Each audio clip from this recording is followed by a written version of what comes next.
welcome back to my channel. Thank you for clicking on another video. In this video I'll be doing another crochet and ramble. So first I'm going to tell you what crochet project I'll be working on in this video, and then we'll get into the ramble. So here is the product that I'll be working on today. It's a granny square with a flower in the middle, and I'm gonna have to make, right now I currently have 4 finished, but I need to make 13 in total because I'll be making a bag with these. They're bags for my friends. They're graduating and I wanted to make them bags. So, little tote bag. And so I'm using 3 different yarns. I have a white off to the side, a yellow off to the side, and then a green. And then I also be using a 5.0mm hook. If that'll focus. There we go. And then I also be using just a little like thing to cut the yarn as needed. Yeah. So I'll just go ahead and get started. And again, of course, I'll link the video that I'm using to make the granny squares, as well as to make the tote bag, which I'll get to eventually. So I'm gonna go ahead and get started with that. And speaking on the topic of graduation, I thought I'd talk about post-grad life, because I am officially January, February, March, April. I'm in my 4th month of post-grad, and I wanted to kind of speak on that experience a little bit. I was not initially prepared, or rather, I didn't really know what to expect. When I walked across the stage and I'd be finished, I just knew that I was going to be excited because I was finally done with school, and that felt exciting enough to not worry about what was to come. But I realized quickly that I missed the routine of school. There was a structure there that I didn't know that I liked, I guess you could say, because when I was in school I was like, oh my god, I feel like I can't do anything I want when I want. I'm stuck going to classes, and then I have, to do homework and study, and so I really never felt like my time was mine. Like I didn't have free will, essentially. And so post-grad comes with a lot of freedom, at least it did in my case. I graduated, and then I was still working the same job that I worked during school, and that was it. And I had a lot of time on my hands because I was at part-time, and I didn't get to go full-time once I graduated, immediately at least. And so it was kind of a hard adjustment, because I was like, okay, I'm going to catch up on all the shows that I didn't get to watch. But like once I did that, I was saying, okay, like what's next? So I'm supposed to have 12 double crochets in this magic circle. So 1, 2, 3, 4, 5, 6, 7, 8, 9. And so I think I just kind of felt lost. And so for that first month, like the end of the rest of December and then January, I was just trying to relish in the newness of the schedule that I had. But very quickly it got old, and I was like, okay, well, what's next? Because this is old, tired, and played out. Okay, so now I should have 12. 1, 2, 3, 4, 5, 6, 7, 8, 9. Okay, no, hold on, I'm just counting. 1 second.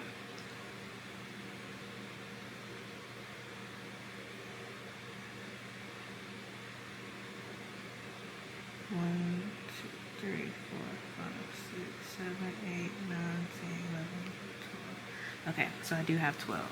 So I'm gonna pull this and tighten it. And then I'm gonna switch my colors to the white.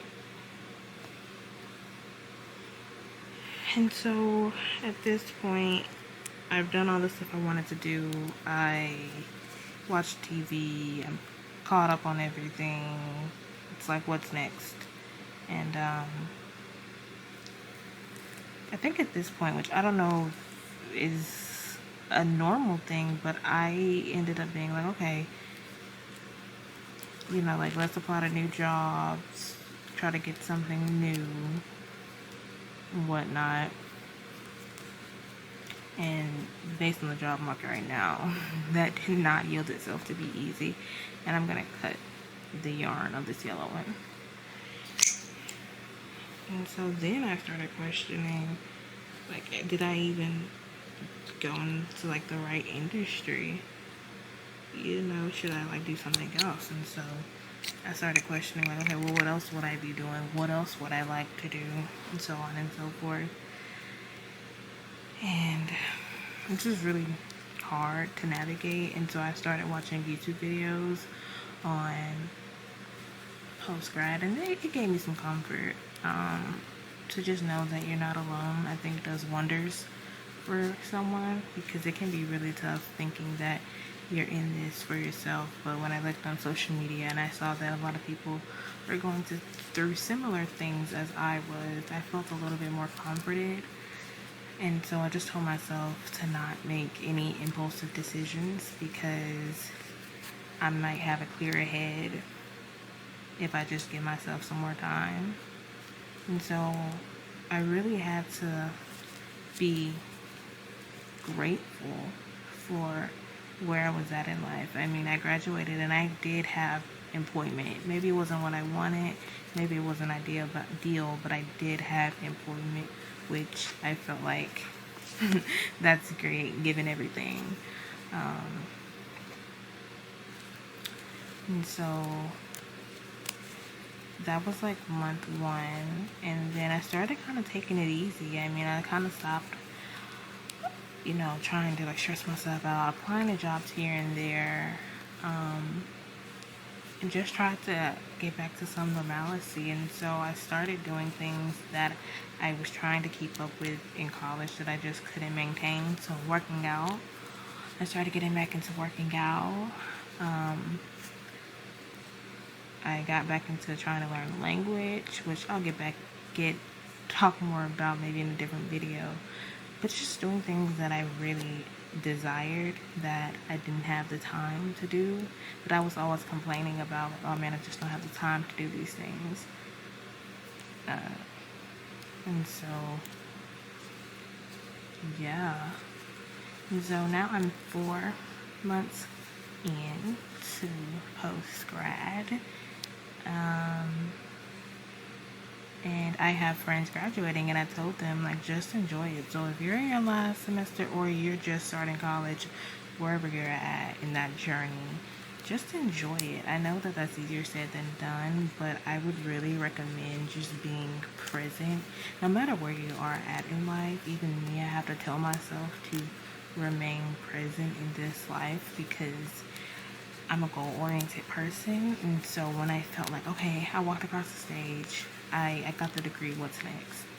But then I look back and I'm like, I was so focused on the goal of getting the degree that, yeah, I had good experiences, I made friends, I had experiences, don't get me wrong, but if I'm always focusing on what's ahead and not what's right in front of me, I can miss it. And once it's gone, it's gone. I cannot redo my college experience. It's done. It's over. I've done it. I've completed it. It's on to the next thing. But okay, so I'm gonna get back into that. But I just wanted to know, I forgot to start threading my loose yarn in here, so I would recommend threading it through while you're doing this next step. I just completely got sidetracked and forgot, but like, that's okay. You can always thread it in later if you would like.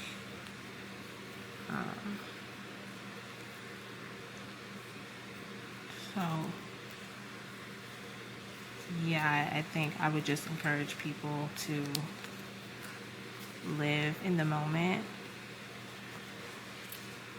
I'm gonna actually thread it in because I don't feel like threading in loose yarn later, because that's something in and of itself. It's just easier to do it now. Yeah, but I'm just making the petals right now.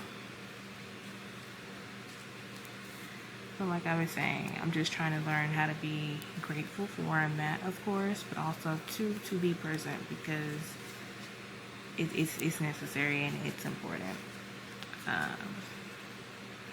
But another thing is, now that I've graduated, people obviously ask me, oh, okay, like, you have a job, blah, blah, blah. And then they ask, like, are you going back to school? And I'm like, I just graduated. Can you give me some time? I'm trying to get acclimated to this new yada, yada, yada.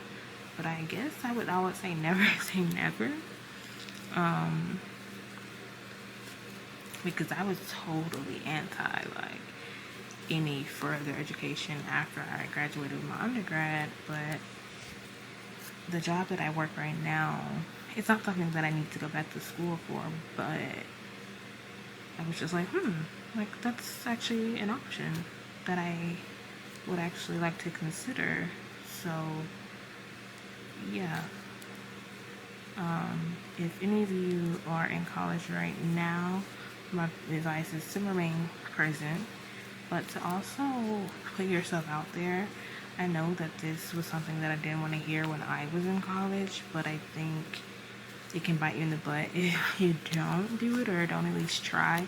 Just to get involved. Make sure that people know who you are. They know your name. They know your face. It's really important that people can speak to you and what you've done, because that can come in handy for letters of recommendation and things of that nature. And that is networking. And I think networking is a really big thing. And it can be scary having to put yourself out there and speak to your experience, or maybe even like thereof. I know that's another thing. Me being a computer science major, I do want to repeat this as many times as possible, I did not come into that knowing how to code. I learned how to code in college. And I mean, I work in IT now, so that just goes to show you that you can get a degree in one thing and not even necessarily work in it. It's really the interpersonal skills that you develop that can really help assist you as well. But nonetheless, I was in programs in my school, and I got support, and I'm still learning now after I've graduated that networking is still as important, and even more important now. And so when you have these people there, it's all in one place. Use all of those resources. Go to your career services if you have one. Go do those mock interviews. Go do that resume building. It's it can do wonders for you. I was talking to someone, a classmate. We met up, and he was saying that he got his internship now turned full-time job because he went to the career services once a week, and they would do mock interviews, and the lady gave him a tip like, hey, there are going to be recruiters coming to your classroom. Go up and make sure you have your elevator pitch done. And that's so needed. He was ready, and he, it ended up with him getting a job. And jobs aren't everything. However, it's the skills that you make along the way. I think, especially in my industry, I think maybe this is one of the industries where people believe that it's more skills based, which, don't get me wrong, you have to have the skills. However, I have seen that some people just lack the interpersonal skills, and someone else is going to get that job. Even if they are more technical, they just don't mesh well, or they don't have the interpersonal skills that they're looking for. And so those behavioral questions that they ask in the interviews, they matter. And they say, oh, like, use the STAR method, yada, yada, yada. I'm not going to get into all of that, but my advice would be just to be present, but to also take advantage of any and all of the resources that your school provides. Yeah. I just do want to stress that I am entirely grateful, and I'm very happy to no longer be a student. I've been a student basically my whole life, and I think that's probably why I've been dealing with just feeling overwhelmed and not knowing what to really do with myself, because I just feel lost because I've been guided my whole life on what to do, how to do it, when to do it. Never really been able to think for myself, do for myself, you know. And so I think it's just a journey, and it's just a process. And you don't really know what's next in your journey. I don't know if you could tell, but I did know that I wanted to talk about this today, but I don't know what it is. I feel like I should start coming up with scripts, but I'm like, is that even organic if I write out a script? But I think it would be better and easier to go with the flow of the conversation more if I had a script to follow, so I'm not all over the place. But I'll have captions and maybe put some stuff that I talked about in this video. But yeah, I really just want to talk about post-grad because it's been on my heart, and I thought it would be fun because I'm making this for graduation. It's not just for the graduation, they're actually going on like a trip after they graduate, and I thought it'd be cute to make them tote bags. But I have a question, because my thought process was to make these bags, right, and then that just be the end of it. But I was like, I think I want to line them with some type of fabric just so it's not super holey and it's sturdier and it may keep its shape more, but I'm not sure what I should do. My friend was like mentioned canvas tote, so actual material that tote bags are made out of, and to just put that inside and sew it together or something of that nature. And I was actually just thinking of like fabric, just like regular fabric. But I think that a canvas tote would be better, but based off of the tutorial that I'm using, I think canvas totes only come in like that regular standard square type of shape, and that's not the tote bag that I'm creating. So I'm a little worried that I might not necessarily find exactly what I'm looking for, and I have to make three of these bags before May 15th, I think. So I'm on a time crunch, and these are the first ones that I only have 5. So yeah, but like I said, I work well under pressure, so I'm excited to see where I get with that. I did want to finish at least one in this video. I'm not sure if that's gonna happen.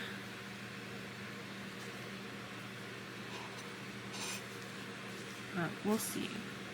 Maybe I'll finish the flower part and then I'll just do a time lapse at the end. See what that's like.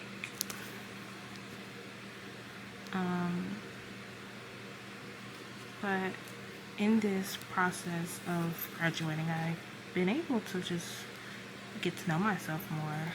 I've actually been delving into nostalgia. I love nostalgia. I love feeling nostalgic about things, even though it can make people feel sad sometimes. It brings me a crazy amount of comfort, and I've been seeking or finding nostalgia in shows specifically.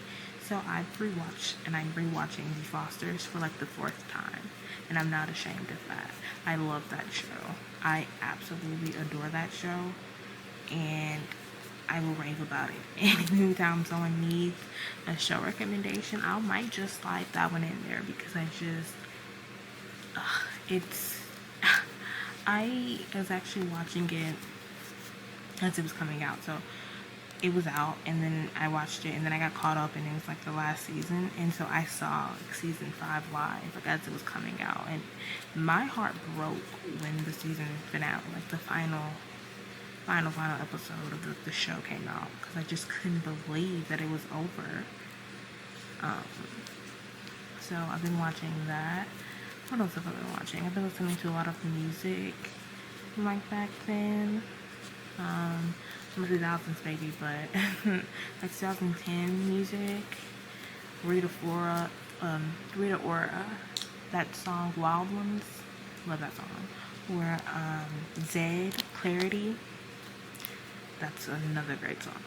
So I've just been seeking nostalgia a lot to help with these things. And I've actually, another thing that I've been doing is, you know, I think I've grown as a person in college, but what I've actually realized is I like the person that I was in high school. She was going through a lot. But I started to like dress like her. Now I feel like, you know, maybe I have a more heightened fashion sense, but back then, high school me didn't really care. She wore jeans and a t-shirt, and I started wearing jeans and a t-shirt when I can, of course. You know, I can't do that for work necessarily, but, you know, when I'm going out and stuff on the weekends, I'm gonna wear jeans and a t-shirt because that's just near and dear to my heart. So yeah, I feel like this has been self-exploration, and I've also been working on building and forming new habits, which is not easy.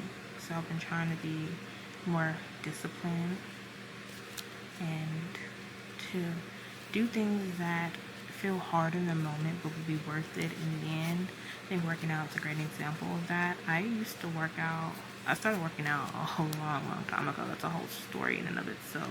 But when I got to college, it kind of fell to the wayside just because of like classes and living on campus and not having time and having a roommate and yada yada yada. And so it never really worked out for me. But when I was on breaks during the school year, the semesters, I would get right back into it and start working out and all of that good stuff. And so I've just learned that I am capable of being disciplined and doing the hard things, and that gives me trust in myself, which I think is a really, I don't know if that's something people actually talk about, but having trust in yourself that you can do something is so beneficial. And I think it can do wonders for us to be able to have that trust in ourselves.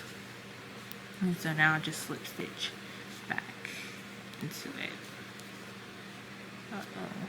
Yeah, there we go. Okay, I'm gonna have to find the stitch.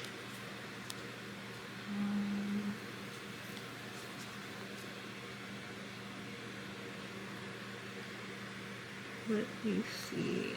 All this white yarn is blending together. 1 second. Let me see.